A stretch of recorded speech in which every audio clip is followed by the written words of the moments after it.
The Nerd or Not podcast is an irregularly aired show about games, movies, TV, comics, theme parks and anything else that floats our fandom. And now, here's your hosts, Jay, Bob, and Corey, the Creighton's Guild. So, Stormbreaker popping up. The Marvel Studio Art of Compounded Risks. What does that mean? I don't know, but that's a hell of a fucking title for a book. Yeah, no kidding. That should be the name of the podcast. Oh, I think I know what I was talking about here. Okay. Right. How everything that came before Marvel, of course it's math, brought us to Infinity War. But if you tried to put everything that was in Infinity War tonally, right after maybe, like, say, the first 3 movies that Marvel put out, it fucking just wouldn't work. Like, at all. Because, the script would be solid and everything. It would be a great story still. But I think the reason that Infinity War wasn't balked at by as many people is because they had all of these other things to add into the Infinity War mythos, or the mythos that supports it. You know what I'm saying? So here's the crazy thing to me about Infinity War. Yeah. With how good that movie works, you couldn't start at it. You couldn't come up with the script for Infinity War and work that backwards to what we got with the Marvel Universe. Oh my God, that's such a good way of putting it. Yeah. Because you look at that Infinity War script, you couldn't get back to Iron Man 1. Exactly. And it wouldn't organically build to it. Like you couldn't just say, okay, this is where we want to end up. Let's get to that point, which is the problem DC has. Oh yeah. Because they are trying to say, we're going to get to here. Let's build all this stuff in, as opposed to, let's start with one guy and get to where we need to be. Make steps. Yeah, exactly. Because if you had started with Infinity War and worked backwards, you never would have gotten Ragnarok. Yeah. I can guarantee you that. You never would have gotten stuff like Guardians of the Galaxy. You probably never would have gotten Black Panther because the technological advances you needed would have just been Tony Stark. Right. And you would have lost out on all this stuff. So the Homecoming. Never would have gotten a Spider-Man Homecoming. The fact that we were able to start with a fucking wing and a prayer with Iron Man 1 10 years ago. Yeah. And just organically build this crazy fucking intricate machine to get to the point where we're at now is astonishing. Yeah. Like, it is... If it was any other studio, it wouldn't have worked. Like, there's just... I know. Look, shit, Universal tried to do that with the monsters. They fell flat on their fucking faces. Yeah, that's because they couldn't cast the first movie and they couldn't find an angle for it. And no, I think they had a pretty solid angle. It's just that everything past the drawing board stage just kind of seems slapdash. They were like, well, we're in good with this director, we'll throw them on the project, and we've had this script for a Mummy sequel starring Brendan Fraser around since The Dragon King, or whatever the fuck that one was called. We'll go ahead and retool this, and Tom Cruise! Why not? That dude works for a pretty decent paycheck, so shit. It just seemed a little bit too haphazard. Now, that's kind of... is it a dead initiative? Is that completely just done? Yeah, it's done. Oh, that sucks. They killed it. That fucking sucks. Because I love the idea of like a conspiracy-led, kind of like an archiving organization that kind of hunts these classic monsters down. It's a bit goofy and kind of light on paper now that I'm saying it out loud, but it's just Men in Black, basically. But I don't know. I kind of wanted to see that happen. Just... differently. Man, I can't wait to see the Hemsworth Tessa Thompson Men in Black. Bring that to me right now. Yes. It's going to be spectacular. That's going to be nice. But I think what I meant by the compounded risks thing, which is tied very much directly with what you just said, the organic development of that entire franchise. They started with one of the most terrestrial and with Iron Man, there wasn't a whole lot for you to disbelieve. If you're able to buy, a rich dude running around in tights whose superpowers are, discipline, then yeah, you can buy somebody who is smart enough to build a robotic suit for themselves and, go and get rid of terrorists because, hey, terrorism was on everyone's mind at that time. So there was all that familiarity. And then after that, you had Iron Man 2, which let's talk about that. And then, and then I want my board. And then we were asked to accept Thor, which hell of a leap. But especially with the guy who directed it, he was like, "What, really?" Kenneth Branagh, which I know, which was a pretty ballsy move from the get-go. So, how they made this work, though. Branagh, I think, played into, and it seems like such an obvious thing now, people's nostalgia for 80s movies where being a fish out of water from outer space was fucking common. Earth girls are easy. I was just about to say, it was Earth girls are easy with muscles. It was Earth girls are easy. It was He-Man and the Masters of the Universe. Shit. That was a lot of Thor Ragnarok. Duh. It's just that we were able to recognize the symbols from those movies that we took for granted back in the day and superimpose them over what Marvel was giving us for Thor. And it was like, okay, we still have a window. We can still get in on this, and it's fine. But now, we've got aliens in that Marvel universe. Where can we take this? Dark World happens. We actually take things off-world. We get Boston album covers. Guardians of the Galaxy happens. They're like, hey, they can do that. We can do that times 10. And so on, and so on, and so forth. Now we got a giant purple football player muscling down all these aliens and fucking rock people and talking rabbits and for jewelry. It's for bling, and we're like, this is the best shit we're gonna see in like 5 fucking years coming out of Hollywood. And it was because of these guys knowing that in order to make this accessible, you've got to let people in on their own terms, and be able to recognize what those terms are. So, right. The fact that we went from in the grand scheme of what Hollywood is, a relatively low budget superhero film with Iron Man 1. Yeah. Where the antagonist was a businessman in a suit. Yeah. Well, that was coming hot off the heels of the Bush administration, where everyone was like, "Fuck you, Enron." Yeah, absolutely. So and it's perfect. But the fact that we went from what was the bad guy was the CEO of Enron to the fact that we have now built brick by brick, step by step, to the point where we have intergalactic prune chin. Like, you can't write that book. Yeah.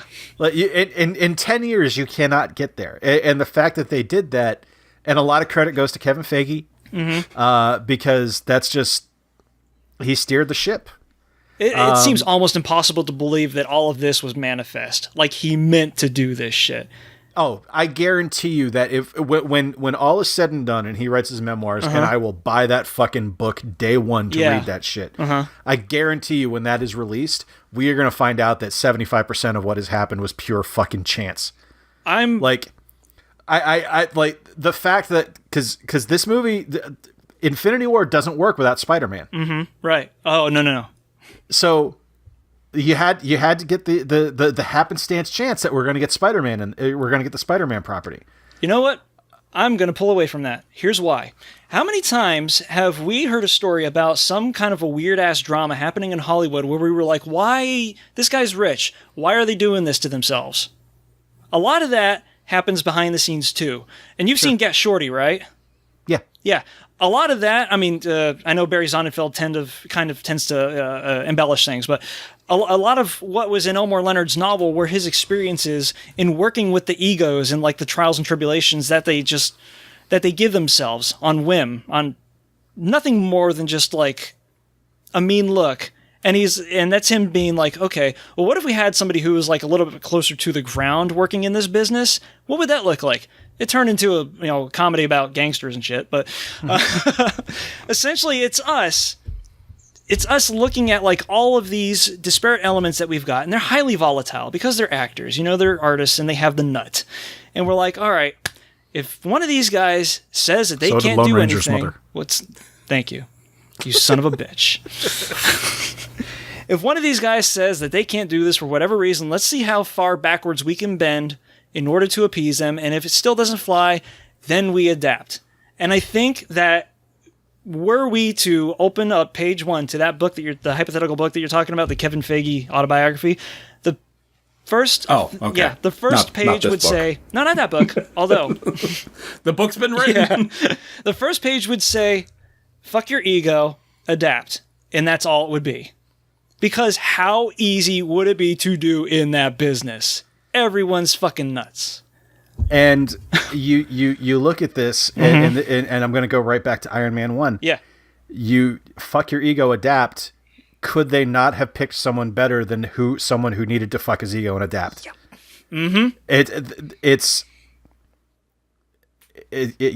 You're so spot on. It's not even funny. So that's pretty much it. That's pretty much all I think the success of the Marvel Universe or the MCU is that dude just knowing when to let go and when to build around. Meantime, DC, a mustache fucked it all up for the last 2 movie projects, or was it just mainly just Justice League? It was just Justice League. Yeah. All right. Yeah. Because it's. The thing with and here's why I still maintain a little bit of hope for the future of the DC films moving forward. Mm-hmm. A lot of people forget that Justice League was actually filmed well before Wonder Woman was. Mm-hmm. Yeah. So you still had the stench of Snyder on it. Yeah. And then it was just a case of no one wanted to play ball. It was a mess. It was a hot mess. But it was a lot of executive meddling too, wasn't it? Those are the most toxic egos in that system. Having one dude say, "No, you're going to keep the naturally grown mustache. You guys are going to spend, let's say, $1.2 million to fucking erase it out, rather than spend $20 on getting a goofer and some spirit gum to wear in the scene." That's insanity. Yeah. And Kevin Feige, I think, knew how to either get around that or manage it where it came up. It goes back to what Jay was saying earlier, how Marvel, the way they were producing their movies were in stepstones, and they were climbing. Mm-hmm. But DC, they were building a slope and expecting to just slide up the thing, when obviously that wasn't happening. In addition to all those other volatile elements too. Yeah. And I think that is definitely the case with the previous administration at DC. Yeah. Because again, Justice League was produced under an old administration. Wonder Woman was produced under a new one, which is going to be the same people that are over Aquaman when it comes out this December, and Shazam when it comes out next March. So I cannot wait to see Shazam. Early screenings on Aquaman have people really fucking excited for it and say it's really, really, really good. That's good. I like hearing that. And it's a case of exactly what you're saying. We're getting to the point now where the people that are in charge of DC Films are saying, you know what? You guys have a story to tell. This is the money you have. I can't give you more. Make the story happen with that much money. Yeah. And tell the story you want to tell. Because that's exactly what they did with Patty Jenkins and Wonder Woman. You can see there was a little bit at the end by having to force feed Steppenwolf into the fight, because they still had to make Justice League happen, so there had to be some kind of gap to bridge there. Having Steppenwolf be your Thanos, that's... Well, I think it's supposed to be Darkseid. Yeah. Darkseid is supposed to be their Thanos, but it would have been nice to see him. But maybe you could have used the guy that served as like Thanos' template? Shit, just throwing that out there. Yeah. But anyway, so that's DC. We're not talking about DC. DC can wait until Aquaman comes out. Exactly. Bob, you have been fairly quiet. Is there anything you would like to add to this? No, I've been loving some of the philosophical talk we've been getting at. Honestly, this has been awesome. I love every bit of it. There's a couple things about the movie that I really loved. Like, first off, Hulk getting one shot basically in the beginning of the movie by Thanos. That was cool. I mean, that was like a MMA fighter and a kid in a fight. Yeah, because Hulk being the whiny child and not wanting to come out to play was one of the best aspects of that film. You know what I was hoping they were teasing up to though was Fix It. Was either Fix It or Pad Guy's Ultimate Hulk or whatever that guy was Smart called. Hulk. Smart Hulk. Yeah, but this works. It could still happen. Like I still think that's kind of where they're headed. Fix it. So, yeah. I'm sorry. Something else that I liked. I liked how the movie, because in And by the way, I've said this online a few times. People who've read this book and people who didn't read the book, those are basically the two biggest differences in reaction. Mm-hmm. People who read the book back in '91, even though it's similar, it's not the same thing. They stepped out of the theater going, "Oh, that was a pretty good movie. I enjoyed that."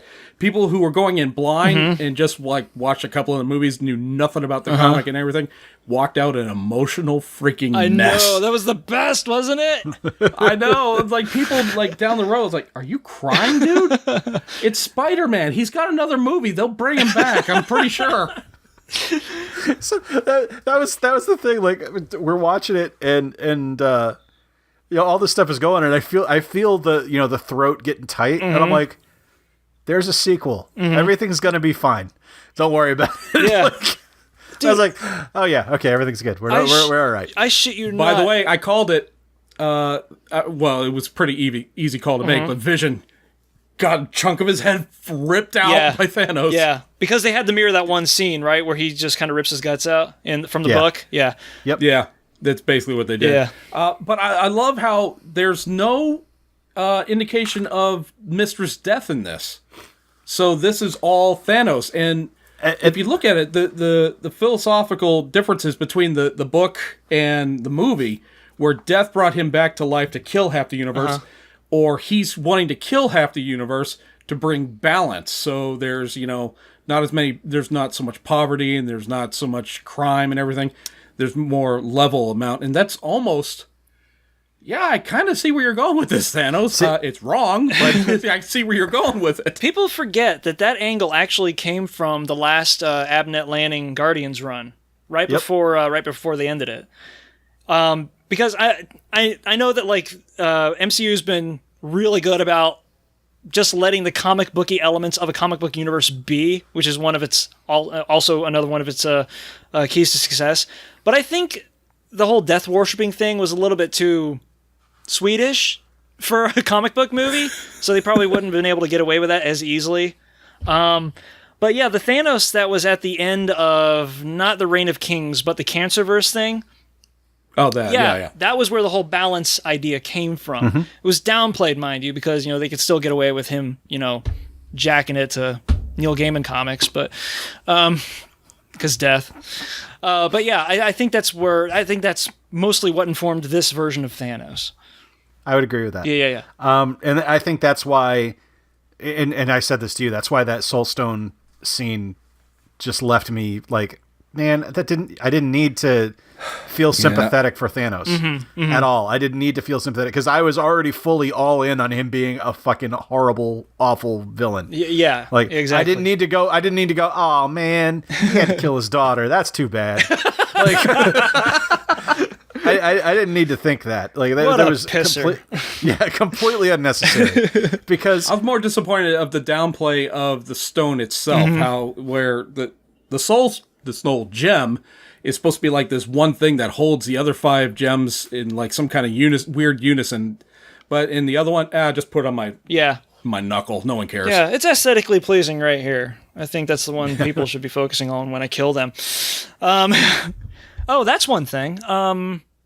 I guess Thanos has more or less solved the MCU's Inhumans problem, hasn't he? Yeah, thank God. Somebody had to. I did say at the end of the film, I was like, well, I look forward to this being casually mentioned in Defenders next season. Yeah. Like, man, it was fucked up that half the people at the bar died the other night, wasn't it? Yeah, boy, half of my practice croaked. Guess we'll go beat some people up. Because that's all it's gonna be. Yeah. Oh man, I was kind of hoping they'd bring in Daredevil on this too. Remember the guy that plays Daredevil was kind of like teasing it a couple of years ago. Yeah, I guess they can't mix their peas with their carrots in the MCU, so no theatrical to no TV and vice versa. But no Phil Coulson? Why? Well, give it time. All right. Yeah, he'll give show it time. I know what. He'll show up in a scene shared with Howard the Duck, and I'll be like, this is the best shit. Well, he's one of the main characters in Captain Marvel. Because it's a period piece. That's right. Oh, that's right. It takes place in the 90s. Yeah, and then they can bring him back. He'll be the Carol, we need you. That's cool. And then you can go from there and bring him back. And then he gets stabbed in the heart. Cap can give him a great big hug. And all that stuff. We are going to take a break here from episode 39 and we'll pick it up again shortly. Subscribe so you don't miss anything. If you would like to hear the audio podcast in its entirety, click below for the Podbean link. Don't forget to vote in the animation playoffs, and give this video a like. Leave a comment of what your favorite cartoon was growing up, or just say hi.